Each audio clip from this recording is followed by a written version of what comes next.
Hoje estamos vendo Atos capítulo 4, e antes de começar as leituras, eu quero fazer alguns comentários aqui sobre o que encontramos nesse capítulo. Jesus tinha avisado os discípulos dele que perseguição faria parte da vida. É um aviso que talvez nós temos a tendência de esquecer. Talvez passamos por anos da vida sem nenhuma perseguição, e se vier, achamos uma coisa muito difícil, muito estranha acontecer. Mas olha o que Jesus disse em Mateus capítulo 5. No final da lista que ele deu de bem-aventuranças, ele diz, no versículo 11, bem-aventurados sois quando por minha causa vos injuriarem e vos perseguirem e mentindo disserem todo mal contra vocês, contra vós. Regozijai-vos e exultai, porque é grande o vosso galardão nos céus, pois assim perseguiram aos profetas que viveram antes de vós. Então Jesus disse que a perseguição faria parte da vida dos seus seguidores. E os apóstolos sabiam muito bem disso, porque eles testemunharam o que Jesus passou, tudo o que aconteceu com ele até a morte dele, e assim agora eles sentem o peso da palavra dele na prática. Interessante também observar aqui que as primeiras perseguições não vieram das autoridades romanas, não foram pessoas ateias, mas as pessoas mais próximas. Judeus, pessoas que acreditavam no mesmo Deus, que participavam da mesma religião ao longo da história do povo, parentes, familiares, que trouxeram essas perseguições contra os apóstolos e outros cristãos. Mas eu acho também muito importante observar a postura dos apóstolos diante das perseguições. Não desistiram, não pararam de pregar, continuaram o seu serviço. É algo que precisamos lembrar também. Se vier na nossa vida, ou quando vier na nossa vida, alguma perseguição, isso não é desculpa para deixar de servir ao Senhor ou deixar de declarar a mensagem do Evangelho. Ele deu para nós uma responsabilidade maior do que as ameaças e proibições que vêm por parte de seres humanos. E temos um exemplo perfeito disso na atitude de Pedro e João, no capítulo 4 do livro de Atos. Vamos introduzir aqui a primeira parte da leitura, Atos capítulo 4, do versículo 1 ao 4. Eu estou lendo da revista atualizada.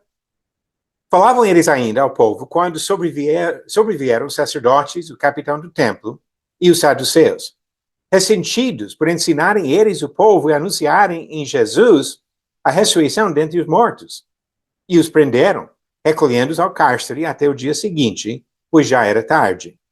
Muitos, porém, dos que ouviram a palavra aceitaram, subindo o número de homens a quase 5.000.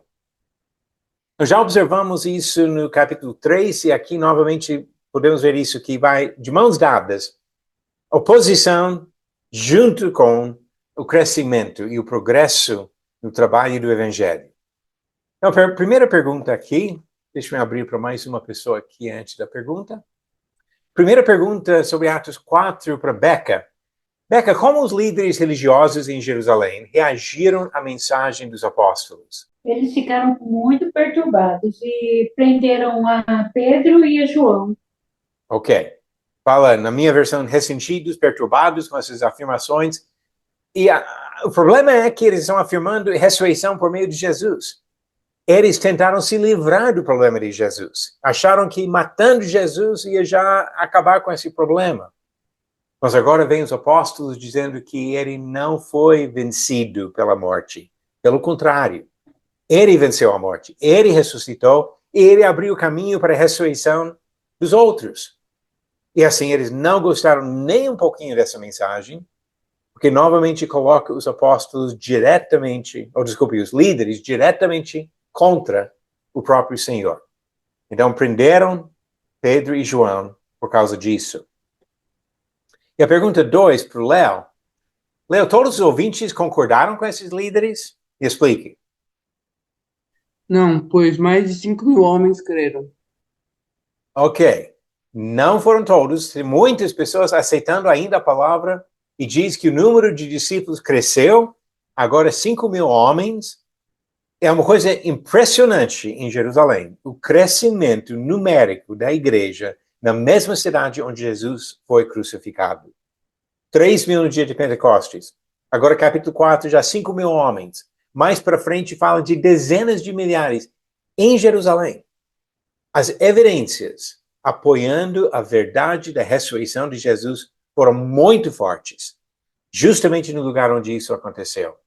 E assim, um crescimento impressionante ao longo dos anos seguintes. Ok, pergunta número 3, depois de mais uma leitura. Eu quero ler do versículo 5 ao 22. Depois eu volto para Josias com a próxima pergunta. No dia seguinte, reuniram-se em Jerusalém as autoridades, os anciãos e os escribas, com o sumo sacerdote, Anás, Caifás, João, Alexandre e todos os que eram da linhagem do sumo sacerdote. E pondo perante eles, os arguíram: com que poder ou em nome de quem fizeste isto?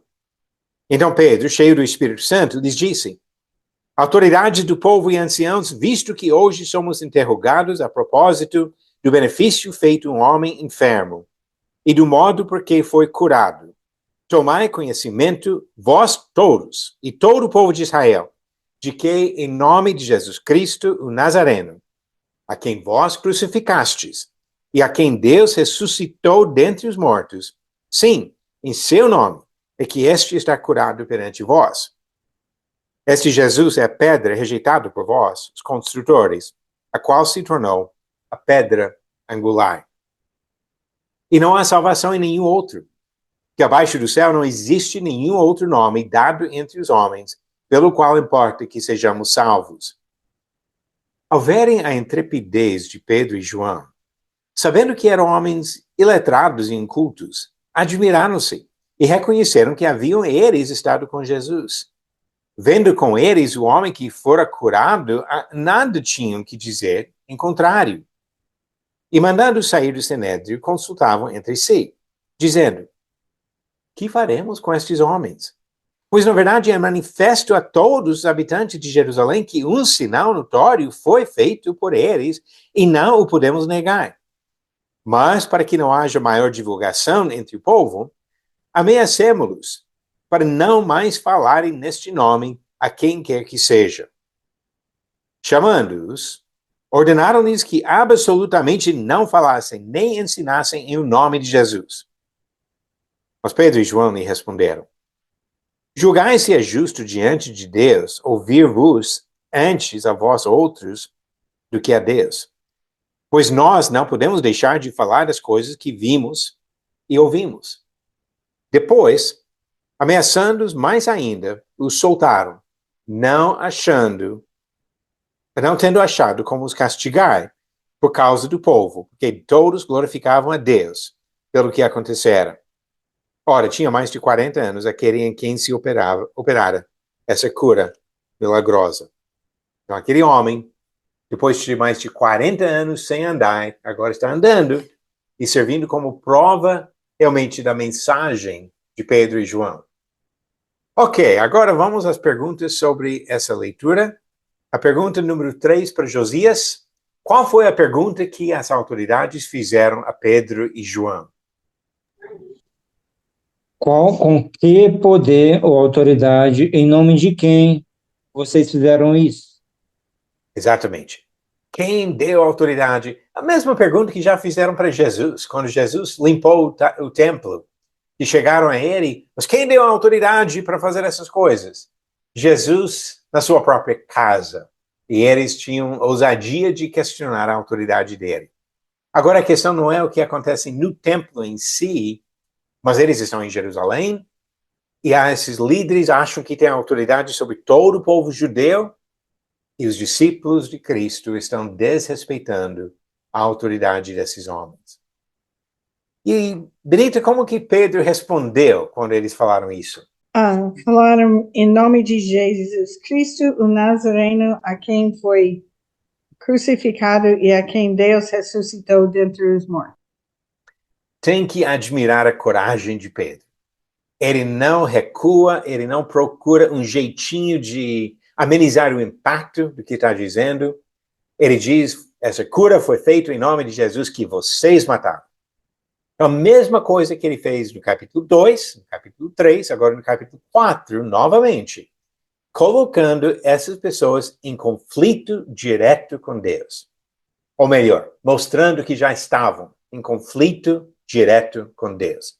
Vocês mataram, Deus ressuscitou. Vocês estão brigando com Deus e não vão ganhar. Melhor se render ao próprio Senhor. Esta é a mensagem implícita cada vez que ele mostra isso. E quando nós, hoje, ensinando o Evangelho, conseguimos mostrar para alguém o problema do pecado, que pelo pecado, pelo egoísmo de fazer a nossa vontade, estamos nos colocando em conflito com Deus. Aí leva a mesma necessidade de uma solução, de perguntar o que faremos, como eles também perguntaram. Ok, pergunta número 5. Rosana, o que ele disse sobre Jesus como pedra e como Salvador?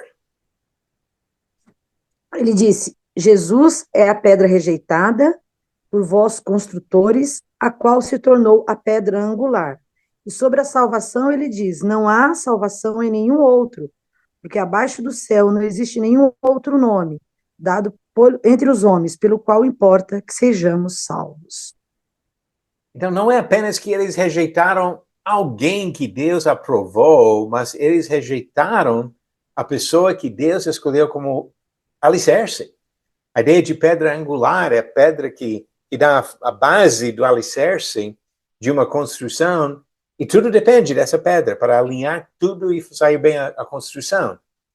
Eles são os construtores, as pessoas supostamente responsáveis por edificar a nação de Israel. Deus mandou Jesus como a pedra angular para esta construção e eles rejeitaram Jesus. Mas Jesus que foi ressuscitado. E aí vamos para a segunda questão. Ele é o Salvador, o único capaz de salvar. E nisso, mostrando uma linguagem, vamos tratar disso no final da aula hoje, mas mostrando uma linguagem que se aplica exclusivamente ao próprio Deus. Ok, pergunta número 6. Bruno, então sobre a conversa entre as autoridades, o que eles admitiram sobre o milagre feito em Jerusalém? Que não podia ser negado. Ok. O homem foi curado. O povo sabia que ele foi curado. E eles não negaram a realidade, a autenticidade do milagre. Diferente de muitos supostos milagres hoje, de coisas invisíveis, que não tem como provar que de fato foi feito milagre. Esse milagre foi real. O homem que nunca andou em mais de 40 anos de vida, agora está pulando e andando por todo lado. E o que eles resolveram fazer para limitar a influência dos apóstolos, Bruno? Eles ordenaram que não falassem nem ensinassem mais em nome de Jesus. Ok. Uma proibição com ameaça. Eles não tinham motivo de castigá-los, mas eles falaram, vocês não podem falar mais nada, não podem ensinar mais nada em nome de Jesus. E depois, na outra pergunta aqui, número 7, para Beca, como Pedro e João reagiram a esta proibição? Eles até questionaram, né? O que é melhor? O que é mais justo? Obedecer a vocês ou a Deus? Exatamente. Algo que eles vão repetir no capítulo 5, a mesma coisa. Que eles recusam respeitar a ordem humana porque a ordem divina era maior. Jesus tinha dado a responsabilidade para levar a palavra para o mundo. E eles não vão parar por causa dessas perseguições. Continuam falando, são testemunhas de Jesus e continuam sendo testemunhas. A realidade da mensagem da ressurreição de Jesus é muito maior do que essa suposta autoridade dos líderes em Jerusalém. E a pergunta número 8, depois de mais uma leitura aqui, vamos ler do versículo 23 ao 31, e depois a pergunta 8 vai para o Léo. Uma vez soltos, procuraram os irmãos e lhes contaram quantas coisas lhes haviam dito os principais sacerdotes e os anciãos. Ouvindo isto, unânimes, levantaram a voz a Deus e disseram: Tu, soberano Senhor, que fizeste o céu, a terra, o mar e tudo que neles há, que disseste por intermédio do Espírito Santo por boca de Davi, nosso pai, teu servo. Por que se enfureceram os gentios E os povos imaginaram coisas vãs. Levantaram-se os reis da terra e as autoridades ajuntaram-se a uma contra o Senhor e contra o seu ungido. Porque verdadeiramente se ajuntaram nessa cidade contra o teu santo servo Jesus, ao qual ungiste Herodes e Pôncio Pilatos, com gentios e gente de Israel, para fazerem tudo o que a tua mão e o teu propósito predeterminaram. Agora, Senhor, olha para as suas ameaças e concede aos teus servos que anunciem com toda a intrepidez a tua palavra, enquanto estendes a mão para fazer curas, sinais e prodígios por intermédio do nome do teu santo servo Jesus. Tendo eles orado, tremeu o lugar onde estavam reunidos. Todos ficaram cheios do Espírito Santo e, com intrepidez, anunciavam a palavra de Deus. Ok, sobre esses versículos, temos 3 perguntas. Número 8 para o Léo. Depois de soltos da prisão, Pedro e João foram falar com quem? Com seus companheiros. Ok, seus companheiros ou seus irmãos espirituais. Versículo 23 fala sobre isso. Não foca aqui o fato de eles estarem orando, esperando notícias, mas logo em seguida nós vamos ver casos onde, quando os apóstolos foram presos, os outros se reuniam para orar. E provavelmente é a mesma coisa aqui. Então eles chegam para falar para os irmãos que agora estamos soltos, aconteceu desta maneira, quando nós fomos ameaçados por eles. E pergunta 9, Josias, tem 4 partes aqui, sobre a oração desses discípulos. Primeiro, eles citaram qual profecia do Antigo Testamento? A profecia do Salmo 2, os primeiros 2 versículos, que fala da conspiração das nações contra o ungido de Deus. E no texto aqui começa no versículo 25. Ok, perfeito. E como explicar o cumprimento desta profecia? Eles disseram que Herodes, Pilatos, os gentios e os israelitas se reuniram contra Jesus. Ok, a profecia falou sobre reis e nações, então eles mostram que isso envolvia pessoas de várias nações, envolvia pessoas em posições de autoridade até de rei. Tudo que foi feito servia para cumprir o propósito predeterminado por quem? Por Deus. Ok. Pedro já falou isso no capítulo 2 e no capítulo 3. Que vocês mataram, mas Deus estava usando isso para seus propósitos, seus fins. E o que eles pediram para Deus dar aos seus servos? Pediu coragem para pregar e realizar os milagres em nome de Jesus. Exatamente. Coragem, intrepidez de uma revista atualizada, mas para continuar o trabalho. Para não ficar desanimados ou com medo e não voltar atrás, mas para continuar o trabalho de pregar a mensagem do Evangelho. Ok, obrigado, Josias. A pergunta 10 para Benita. O que aconteceu depois da oração deles? Ao lugar tremeu, todos ficaram cheios de Espírito Santo e com coragem eles anunciavam a palavra de Deus. Muito bom. Então, é exatamente o que eles pediram. Deus deu para eles um sinal do poder dele, maior do que o poder dos homens, e assim deu para eles condições de continuar o trabalho. E assim, exaltando o nome do Senhor com isso. Ok, os últimos versículos do capítulo e as últimas perguntas em seguida. Versículo 32. Da multidão dos que creram, era o coração e a alma. Ninguém considerava exclusivamente sua nenhuma das coisas que possuía. Tudo, porém, lhes era comum.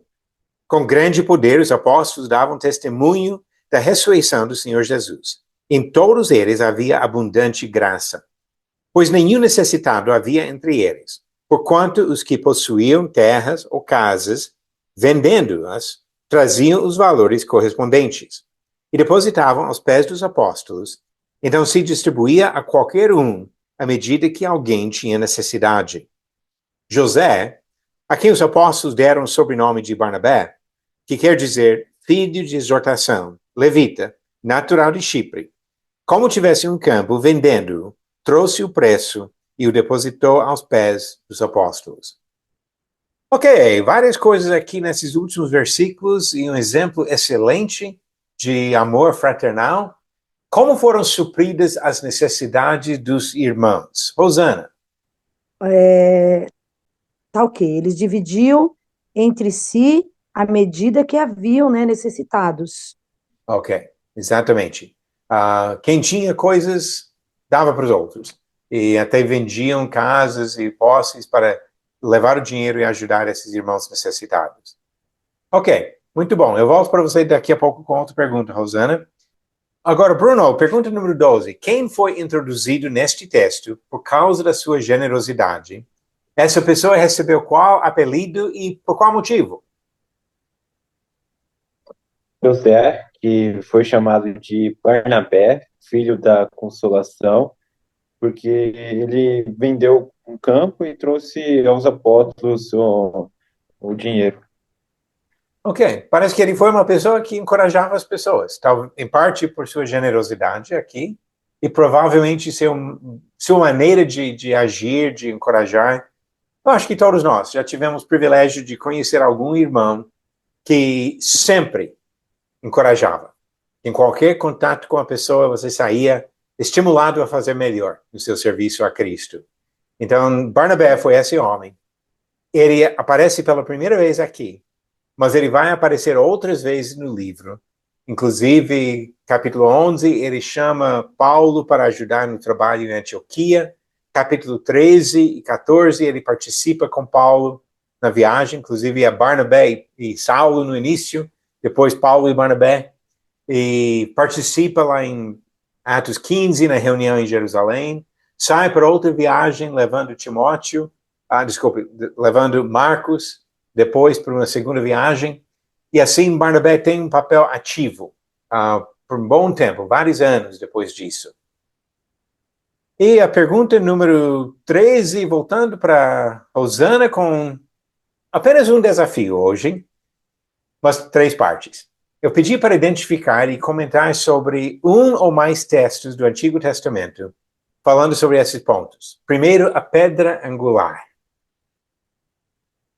Sobre a pedra angular, eu identifiquei Isaías 28:16.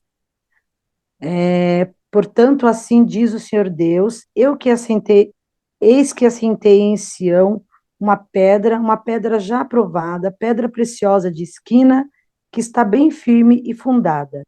Aquele que crer não será confundido. O Salmo 118, a pedra que os edificadores rejeitaram, tornou-se a cabeça de esquina, ou a pedra angular. Anotei Isaías 8:14, que diz que ele vos será por santuário, mas servirá de pedra de tropeço, rocha de escândalo, as 2 casas de Israel, por armadilha e laço aos moradores de Jerusalém. E Zacarias 4:7. Quem és tu, ó monte grande? Diante de Zorobabel, serás uma campina, porque ele trata a primeira pedra com aclamações. Graças a ele. Essa é sobre a pedra angular, certo? Isso. Inclusive, essa ideia de pedra, para quem participou do estudo de Deuteronômio hoje, observamos no Cântico de Moisés em Deuteronômio que usa repetidas vezes a ideia de rocha. Deus é a rocha. Agora, Jesus é a pedra de construir em cima dele, o fundamento, alicerce do seu reino. Ok, a ideia de ser o único Salvador. O que você achou do Antigo Testamento sobre isso, Rosana? Eu achei em Oséias 13:4, onde diz assim: Todavia eu sou o Senhor teu Deus, desde a terra do Egito, portanto não conhecerás outro Deus além de mim, porque não há Salvador, senão eu. Em Isaías 45 diz assim, 45, 21, 22. Anunciai e chegai-vos, e tornai conselho todos juntos. Quem fez ouvir isto desde a antiguidade? Quem desde então o anunciou? Porventura não sou eu, o Senhor? Pois não há outro Deus senão eu. Deus justo e salvador, não há além de mim. Olhai para mim e sereis salvos, vós todos os termos da terra, porque eu sou Deus e não há outro. Ok, interessante essa passagem que você citou. Eu pensei em outras, levando para a mesma ideia, inclusive aqui em Isaías mesmo, capítulo 43, 11. Eu sou o Salvador e fora de mim não há Salvador.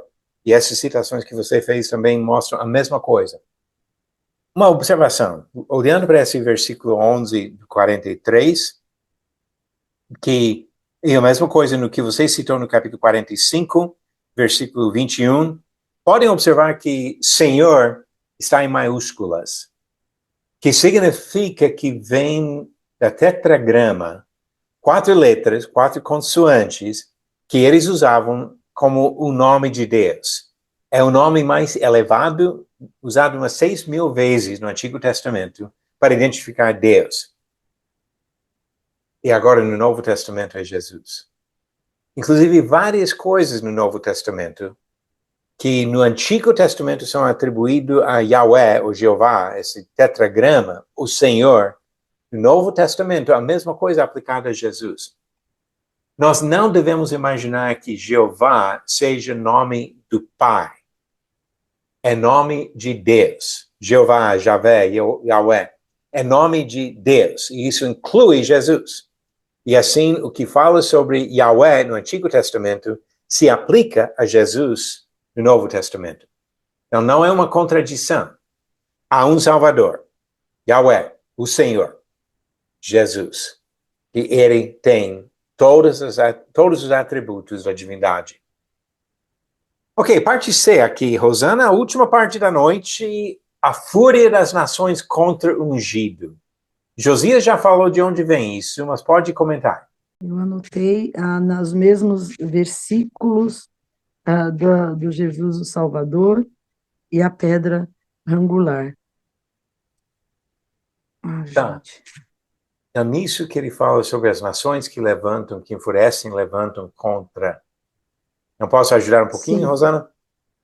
Sim, no momento eu consegui que eu anotei aqui, acabei de ver, é o Salmo 79:6, né?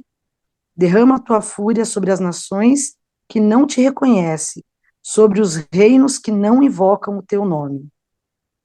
Ok, isso é a fúria de Deus contra nações. Mas aqui é a fúria das nações contra Deus. E isso vem de Salmo 2. A citação que ele faz aqui, que eles fazem na oração. Quando eles oram Tá aqui, bom. tá? Então vamos dar uma Eu olhada em tinha Salmo feito 2. diferente. Certo. Certo, se inverter o sentido, realmente inverte a resposta também. Mas Salmo 2, deixa eu ler alguns versículos aqui. Por que se enfurecem os gentios e os povos imaginam coisas vãs? Os reis da terra se levantam e os príncipes conspiram contra o Senhor e contra o seu ungido. Foi essa parte que eles citaram na oração em Atos 4. Mas continuando aqui, dizendo, rompamos os seus laços e sacudamos de nós as suas algemas. Ou seja, nós não queremos ficar sujeitos ao ungido, que era o problema dos líderes e é o problema de qualquer um que rejeita a autoridade de Jesus. Verso 4, ele diz, ri-se aquele que habita nos céus, o Senhor zomba deles. Na sua ira, a seu tempo, lhes há de falar, e no seu furor os confundirá. Eu, porém, constituí o meu rei sobre o meu santo monte Sião. Proclamarei o decreto do Senhor. Ele me disse, tu és meu filho, eu hoje te gerei. Pede-me e eu te darei as nações por herança e as extremidades da terra por tua possessão. Com vara de ferro as regerás e as despedaçarás como um vaso de oleiro. Então a ênfase aqui, eles rejeitam o ungido, mas Deus exalta esse ungido. Mesma ideia que Pedro já falou no capítulo 2 e 3. Agora, essa profecia, Atos 4 aplica a Jesus, a profecia. Atos 13, no versículo 33, Paulo faz uso de uma outra parte do Salmo 2, que eu acabei de ler, quando diz como Deus a cumpriu plenamente a nós, seus filhos, ressuscitando a Jesus, como também está escrito no Salmo 2, tu és meu filho, eu hoje te gerei. O que ele diz é que a geração de Jesus foi na ressurreição. Pessoas que usam isso para dizer que Jesus foi criado passou a existir, não estão entendendo ou aceitando o que Paulo disse. Hebreus, capítulo 1, no mesmo sentido, o autor aqui diz, no versículo 5, pois a qual dos anjos disse jamais, tu és meu filho, eu hoje te gerei. E no capítulo 5 de Hebreus, versículo 5, ele diz, assim também Cristo a si mesmo não se glorificou, para se tornar sumo sacerdote, mas o glorificou aquele que lhe disse, tu és meu filho, eu hoje te gerei. E nisso ele se refere a Jesus ressuscitado pelo poder do Pai. Então, Salmo 2, claramente cumprido em Jesus. E é isso que eles estão dizendo em Atos 4. Vêm as nações contra o seu ungido, contra os seus servos. Então, por favor, Senhor, dá vitória. E Deus faz tremer o lugar onde estão. E eles continuam pregando com coragem. É uma demonstração de cumprimento dessa profecia que foi feita em relação a Jesus. Para a semana que vem, capítulo 4, onde vamos ver alguns desafios de dentro, aquele problema de Ananias e Safira, de fora, outra perseguição contra os apóstolos, e como a igreja continua crescendo, apesar de todos esses desafios.